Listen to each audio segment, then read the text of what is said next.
Mayong buntag sa inyong tanan, magandang umaga sa inyong lahat. Naimbag na aldaw, kayo amin. Oh! Ilocano. Yun lang alam ko, hindi ko alam yung pagkasigas. Unahin ko po muna ang aking mga pagpapasalamat. Unahin po natin ang pagpapasalamat natin sa Dutch Police at sa municipal government ng The Hague, Netherlands sa kanilang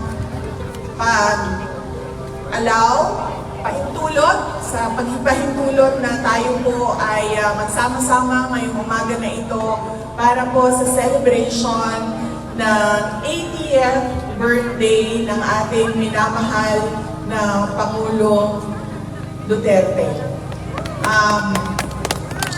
Diba sa Chinese, no? Kay malas daw ang 9, so malas ang 79. So, maabot na ang swerte. Kaya nalampasan na niya ang 79. Naana siya sa formidable 80. And pag pangutanon mo siya, ang iyahan ito ba, birthday na nito, lagi, ano siya, saan mo ba siya, 83, siya 83 na po, 84 na po, 85 na po. Anak ko sa iyang, magdali, mangka.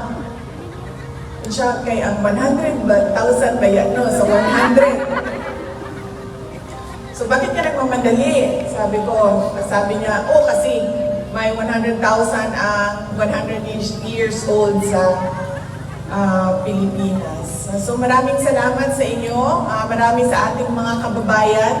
Nandito ay hindi taga Netherlands, marami ang nagbiyahe. Yung iba kahapon ay nakita ko na doon sa downtown, sa city center, galing ng London, galing ng Belgium, may dumating na galing ng Germany and France. Ma'am, ano yung flag na yan? Norway, Switzerland, ang name ng flag ito, Denmark, Sweden, Finland, UK, Ireland. Ano yung flag ng dragon?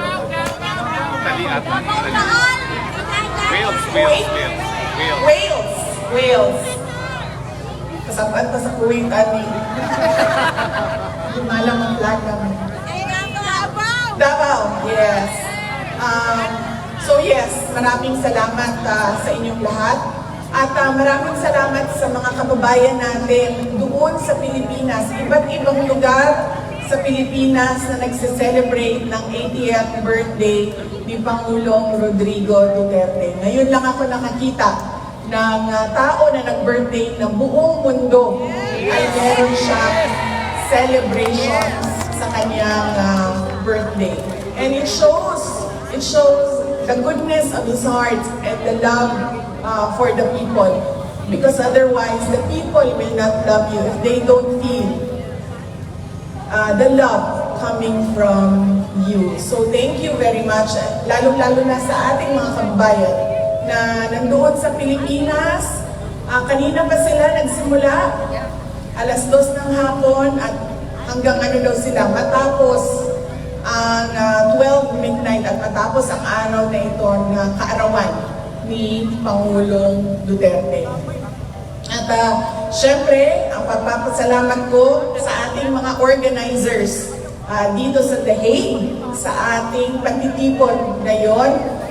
Merong nag-apply ng permit, merong nag-organize ng ating sound system, merong nag-organize ng ating mga barikada, at marami pa silang pinagtrabahuan para mapanigurado na komportable at meron tayong time and space ngayong araw na ito para sa ating picnic celebration ng birthday ni Pangulong Duterte. Maraming salamat sa inyo, mga organizers natin. Paalala ko lang, dahil kahapon nandito po ako, kumuha po ako ng mga gamit na hindi kailangan o hindi ginagamit ni Pangulong Rodrigo Duterte doon sa loob.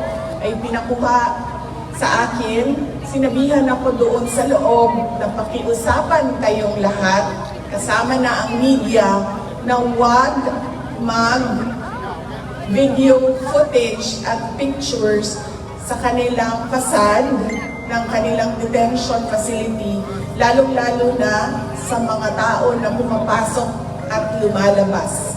Bawal po sa kanilang protocols ang videohan ang kanilang detention facility. So pakiusap ko lang, sundin natin kung anong protocol nila dito sa videotaping and sa recording and sa photography.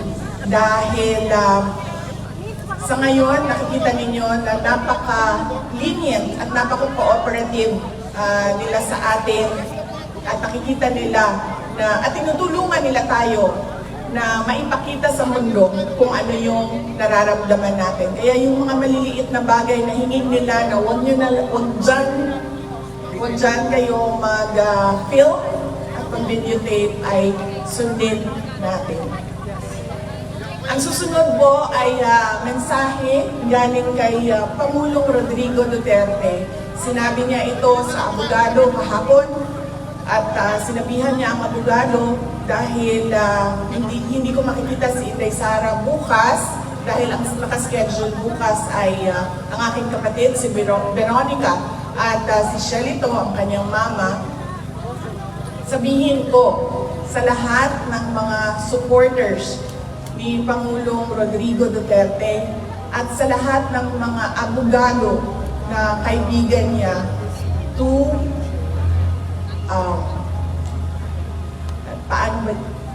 sinabi niya na huwag tayo makialam sa kanyang kaso sa International Criminal Court. Hayaan natin ang kanyang mga abogado at ang korte mismo magdesisyon kung ano ang mangyayari o ano ang susundin kaparte ng proseso ng korte. Sabi niya, kung gusto ninyo ipahayag ang inyong pagsuporta, kung gusto ninyo ipahayag ang inyong galit na nararamdaman or kung kasiyahan na nararamdaman, sabi niya, huwag natin pag-usapan ang kaso at huwag natin pag-usapan kung ano yung nangyayari sa kaso. Lalong-lalo na pagdating sa mga complainants o reklamo na nandyan sa loob sa International Criminal Court. So yan po yung mensahe ng detention center, pakiusap ng detention center sa ating lahat. Yan po yung message ni Pangulong Rodrigo Duterte kahapon na pinadaan niya sa abogada na pumasok sa kanya at nakipag-meeting sa kanya kahapon. Ang susunod po ay sinabi sa akin ni Pangulong Rodrigo Duterte noong huli naming pagkikita, meeting sa loob. Sinabi niya, sabihin sa inyo, sabihin sa ating mga kababayan na kailangan niya ang tulong ng mga PDP senators at ng kanilang mga guest candidates. So, tulungan niyo po ako isa-isahin kasi noong nakaraan ay nakalimutan ko yung isang pangalan. So, isa-isahin po natin ang kanilang mga apelido. Una po ay si Senator Bongo. Pangalawa ay si Senator Bato de la Rosa. Ang sunod po ay si Senator Attorney Jimmy Bondo. Ang susunod ay si Senator Attorney J.V. Hinlo. Ang susunod ay si Senator Attorney Raul Lambino. At ang panghuli po ay ang ating kaibigan, si Mr. Senator Philip Salvador. Yan po ang candidates ng PDP. At ang kanilang mga guest candidates ay unang-una si Senator Attorney Rodante Marcoleta, si Senator Attorney Vic Rodriguez, Senator Pastor Apollo Kibuloy, at ang panghuli ay si Senator Dr. Richard Mata. Yan po ang sabi niya kasi nagplano sila ng mga kampanya bago siya dinala. Sa pilitang dinala dito sa ICC detention, meron silang mga plano ng mga iba't ibang rallies para sa mga senators ng PDP laban at kanilang mga guest candidates. So sinabi niya,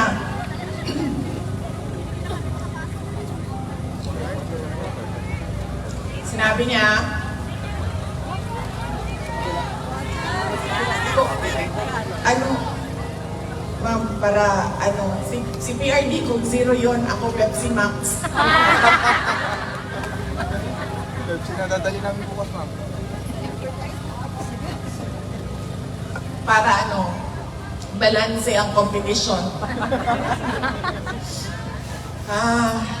Yes, at sinabi niya, hindi na niya magawang mangampanya niya, tumayo sa stage doon sa Pilipinas at sabihan ang mga supporters kung bakit kailangan natin iboto yung 10 diretso at wala ng ibang kandidato na iboto. Kaya sabi niya, ipaabot sa inyo na kailangan niya ang tulong ng mga PDP senators at ng mga guest candidates ng PDP laban. Ang sunod po ay, actually nakalimutan ko kanina, dapat ang opening natin ay pagpapasalamat sa Diyos sa magandang araw na ito. Walang init, walang ulan, sakto lang ang lamig. At nabiyayaan tayo ng pagpahintulot o permission na magsama-sama sa araw na ito. Kanina, habang naglalakad kami, ay naririnig ko yung kanta na The Greatest Love of All. Sabi nung kasama ko, sabi niya, maghanda ka ng kanta mo kasi papakantahin ka na. Sabi ko, wala talaga akong makontribute sa kanta ngayong araw na ito. Maliban sa happy birthday song na nagawa na natin kanina, o hindi pa? Papunta na tayo doon. Maliban sa happy birthday song. So, yun po ang message ni Pangulong Duterte sa politika ng ating bayan. At sinabi niya na bantayan natin ang ating boto. Dahil ang mga tao na desperado ay kung ano-anong pandaraya ang naiisip para lang manalo sila. Kaya kailangan daw ay bantayan natin ang ating boto at paniguraduhin natin na tama ang pagkabilang ng mga boto ng ating mga senators. So yan po ang message niya sa politika. Ang message ko naman sa kanyang birthday ay pinost namin doon sa aking social media account sa Facebook. At sinabi ko doon, my warmest wishes for former President Rodrigo Duterte. My warmest birthday wishes for former President Rodrigo Duterte. And I thank him for emphasizing the value of education sa akin. And I thank him as well for teaching me resilience and courage through his exigence. Si PRD kasi very demanding siya as a person, which is good kasi isa yan sa kailangan ng isang leader. Isa yan sa quality na kailangan ng isang leader to make things happen. You have to be very exacting and very demanding, especially sa mga tao na katrabaho mo o kailangan gumalaw para sa trabaho niya. And that was his way as well sa amin.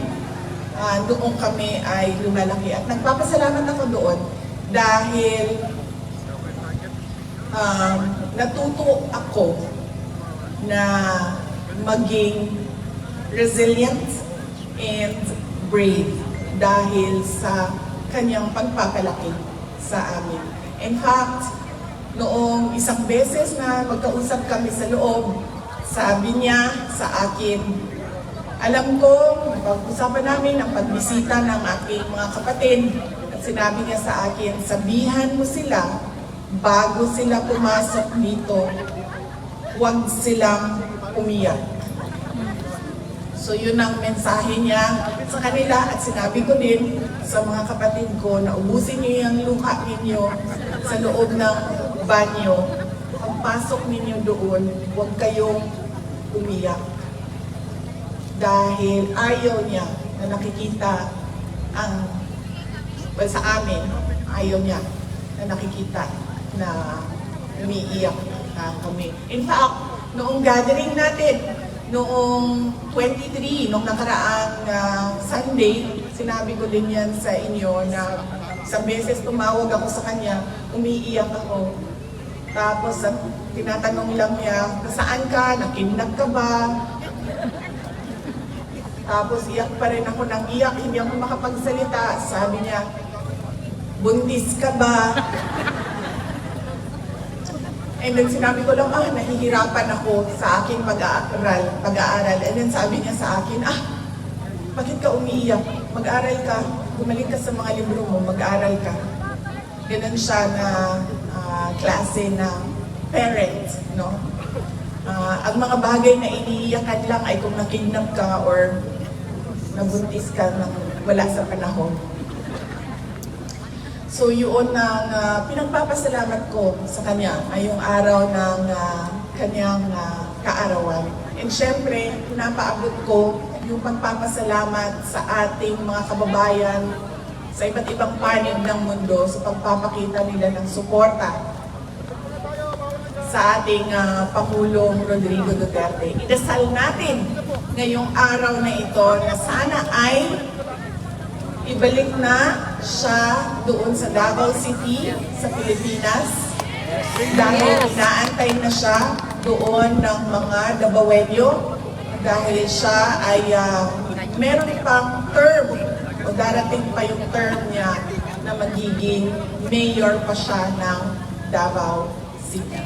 At syempre, idasal natin na siya ay bigyan ng lakas ng loob na harapin lahat ng kanyang problema sa paglalaba, pagluluto, at paglinis ng kwarto niya dyan sa loob ng ICC Detention Center. Dahil nasanay kasi siya na merong girlfriend or merong ka-live-in na nag-aalaga sa kanyang pagkain, paglilinis ng bahay, at paglalaba.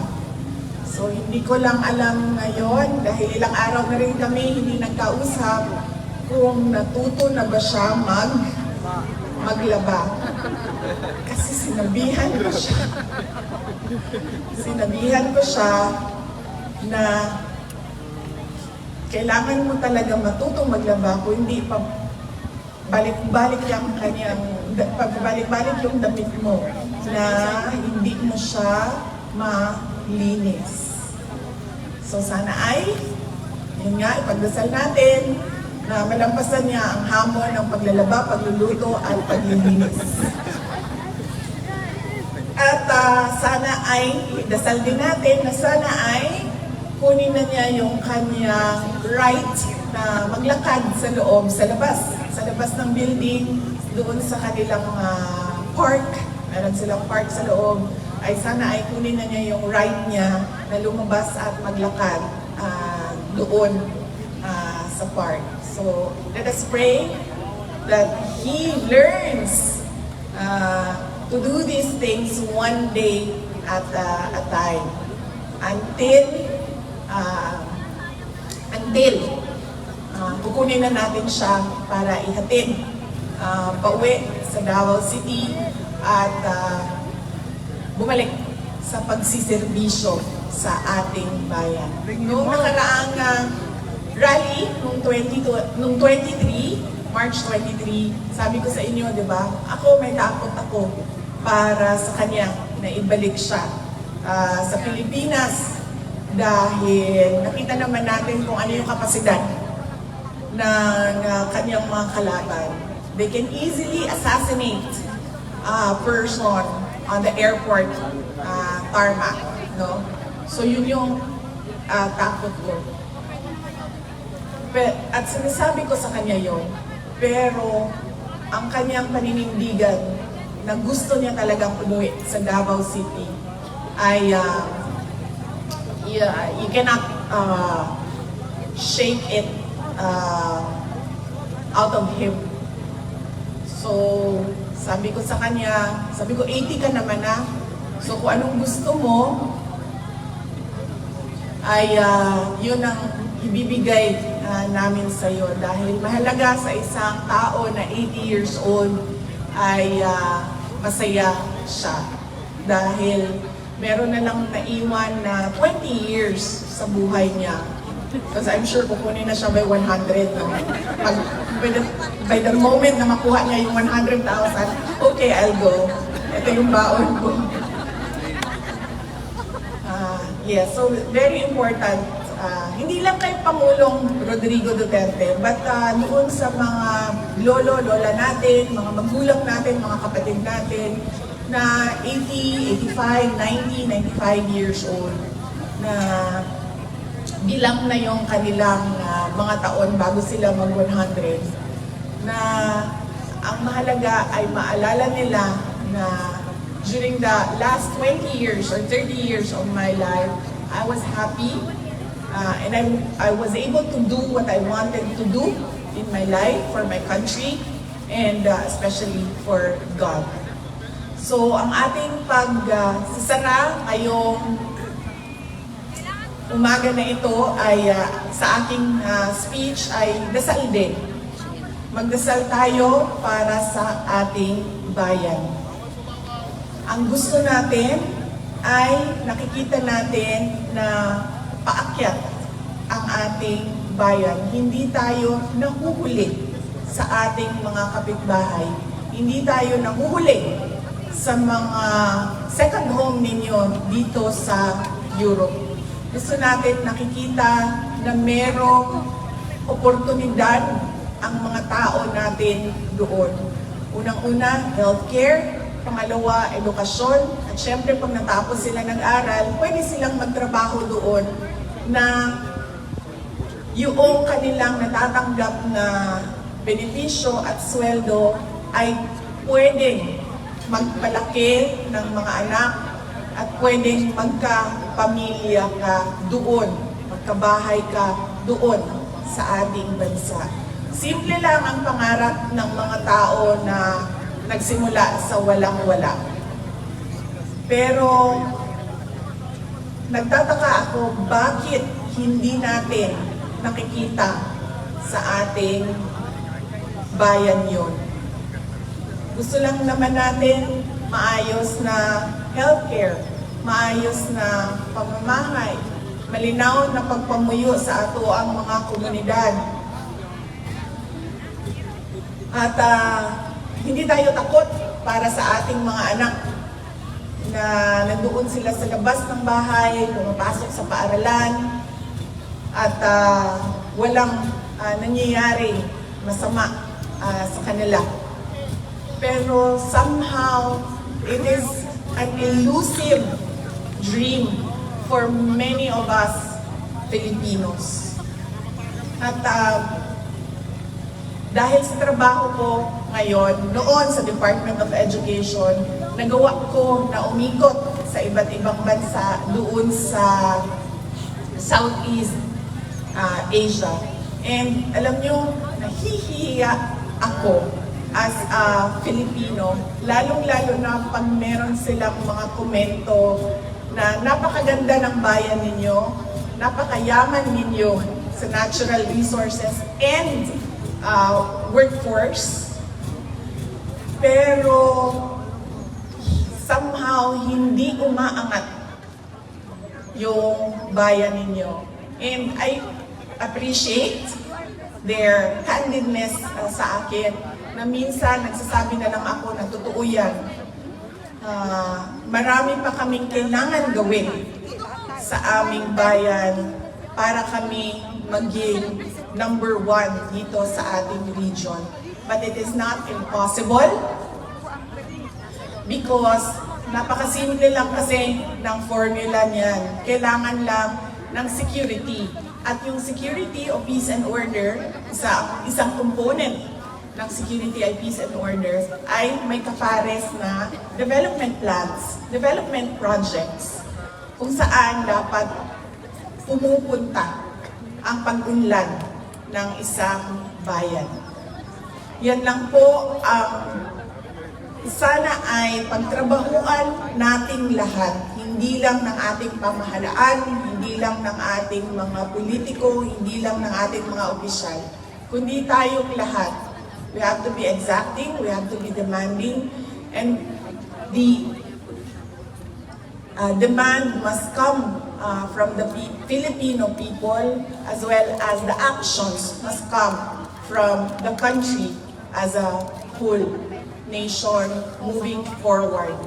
Gusto natin nang makita na number 1 tayo, ayaw natin makita na number 11 or number 10 tayo. Ang gusto natin ay Olympic gold and nothing else. So yan ang dasal natin para sa ating bayan. Pagod na tayo na, alam nyo, 40 alam nyo, 20 plus years old na ako. Muntik ako magkamali doon, mama. 20 plus years old na ako. And sa 20 years ko sa Pilipinas, parang pare-pareho lang simula noon. Nung madami lang yung tao, actually. Sa amin sa Davao City, pareho lang siya. Merong konti, mabagal yung progress natin. Hindi siya yung gusto natin na big and fast, mabilis, andiyan kaagad. Mabagal siya. Dahil sa 20 years, meron kami nakita na progress sa Davao City. Not as fast as I want it to be. And nakikita ko dumadami lang yung tao. Kasi noong ako ay 10 years old, kilala pa namin ang isa't isa. Mga pamilya sa Davao City magkakilala. Ngayon, hindi mo na makilala dahil sa sobrang dami ng tao sa Davao City. And I'm sure ganun din sa iba. Because we come from Mindanao and we're always last. So I'm sure sa ibang lugar, ganyan din. Kung ano yung nakita ninyo noong kayo ay 10 years old, malamang meron lang kayong nakitang improvement konti at dumami lang yung tao. Pero hindi ninyo nakita kung ano yung gusto natin para sa ating bayan. So yan ang dasal natin. Kailangan natin magdasal para meron tayong makita na kapayapaan at kaunlaran sa ating bansa. Kalambuan o kalinaw para sa atuang nasod. Let us all pray that God will save the Philippines. Thank you very much. Daghang salamat. Syukran.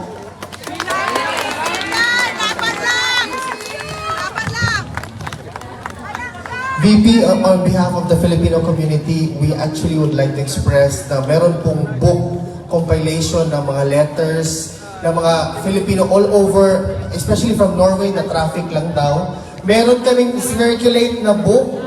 Sana ibigay ninyo sa amin para mabigay natin kay VP.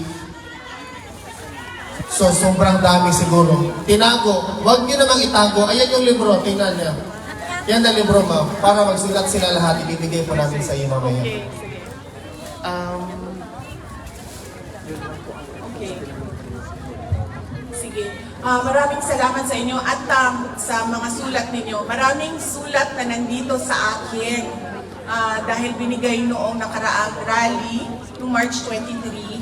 Kinumpile na namin, inayos na namin yung mga sulat at maghanap ako ng oras, baka mamayang gabi or bukas ng umaga na mag-online at basahin yung mga sulat ninyo para sa birthday ni Pangulong Rodrigo Duterte at mga sulat ninyo ng suporta sa kanya.